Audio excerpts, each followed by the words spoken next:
قرآن مجید کی جو آیہ کریمہ میں نے تلاوت کی ہے نا، سورہ آل عمران کی آیت نمبر 181 کا ابتدائی حصہ ہے۔ فرمایا لقد سمع اللہ قول الذین قالوا ان اللہ فقیر ونحن اغنیاء۔ فرمایا بے شک اللہ نے سن لیا ہے جن لوگوں نے یہ کہا ہے کہ اللہ فقیر ہے اور ہم غنی ہیں، معاذ اللہ، اللہ نے سن لیا ہے۔ یہ سورہ آل عمران ہے۔ ذرا اس کی جو شان نزول ہے اس کی طرف آئیے گا۔ حضرت صدیق اکبر رضی اللہ تعالیٰ عنہ گزر رہے تھے تو یہودیوں کا بڑا رہنما، مقتدا، بڑا عالم، تورات انجیل جاننے والا، وہ نہ بیٹھ کے یہودیوں کو کچھ پڑھا رہا تھا، سکھا رہا تھا۔ تو حضرت صدیق اکبر توحید پرست، عقیدے کے پختہ، راسخ العقیدہ مسلمان اس کے قریب سے گزرے تو فرمانے لگے، اس کا نام فنحاس تھا، کہنے لگے او فنحاس، تجھے بھی پتا ہے، تیری تورات میں بھی لکھا ہے، تیری کتابیں بھی جانتی ہیں کہ سچ وہی ہے جو میرے محبوب کریم علیہ السلام ارشاد فرماتے ہیں، جو سید عالم صلی اللہ علیہ وسلم بتاتے ہیں وہ سچ ہے، تجھے پتا ہے، تو ان لوگوں کو توحید کی دعوت کیوں نہیں دیتا؟ یہ پھر شرک میں، بت پرستی میں، کفر کی طرف بڑھتے جا رہے ہیں۔ ان کو پیغام توحید دے، یہ اللہ تبارک و تعالیٰ کی عبادت کریں، اس مالک کی جس نے میرے نبی پاک کو اپنا رسول بنا کے بھیجا، اس طرف ان کی رغبت دے۔ تو وہ فنحاس جو تھا اس نے بڑی کفریہ جملے معاذ اللہ بولے۔ وہ کہنے لگا کہ اس رب کی ہم عبادت کریں جو ہمیں کہتا ہے کہ قرض حسنہ دو، اللہ کو قرضہ دو، وہ تمہیں ڈبل کر کے واپس کرے گا۔ صدقات اور زکوٰۃ کا معاذ اللہ اس نے مذاق اڑایا، کہنے لگا اللہ ہم سے کہتا ہے میری راہ میں خرچ کرو، معاذ اللہ استغفر اللہ۔ کہنے لگا اس کا معنی تو یہ ہوا نا کہ ہم غنی ہیں اور اللہ فقیر ہے۔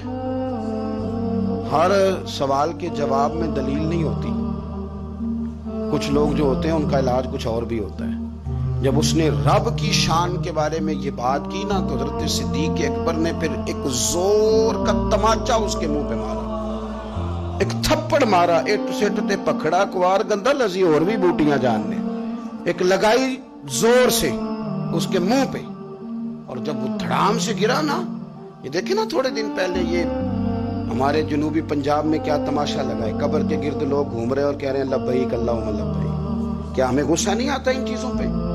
ہمیں جلال نہیں آتا؟ اس طرح اسلامی شعائر کا مذاق اڑایا جائے گا؟ شرم نہیں آتی ان لوگوں کو؟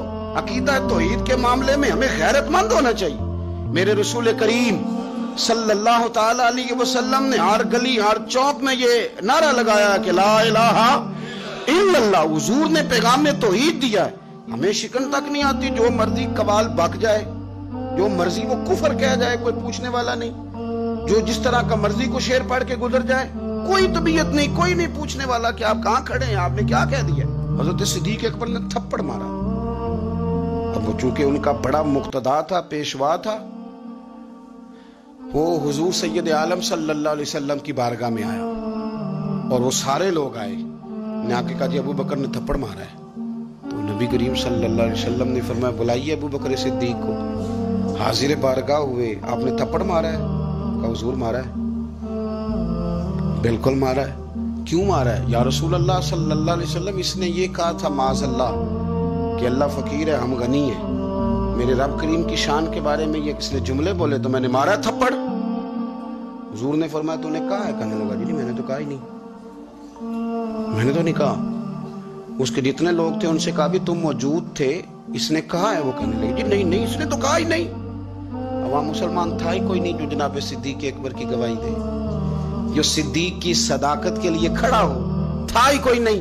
جب وہ سارے کہنے لگے جی نہیں کہا ہی نہیں، یہ معاذ اللہ غلط کہہ رہے ہیں، کہا ہی نہیں، جب وہ سارے مکر گئے تو رب کریم کے قرآن نے بولنا شروع کر دیا۔ یہودی مکر گئے اور جناب صدیق اکبر کی گواہی جب بندوں میں سے کوئی دینے والا نہ رہا تو مالک نے فرمایا میں جو گواہ ہوں ابو بکر صدیق، میں جو گواہ ہوں، لقد سمع اللہ قول الذین قالوا ان اللہ فقیر ونحن اغنیاء۔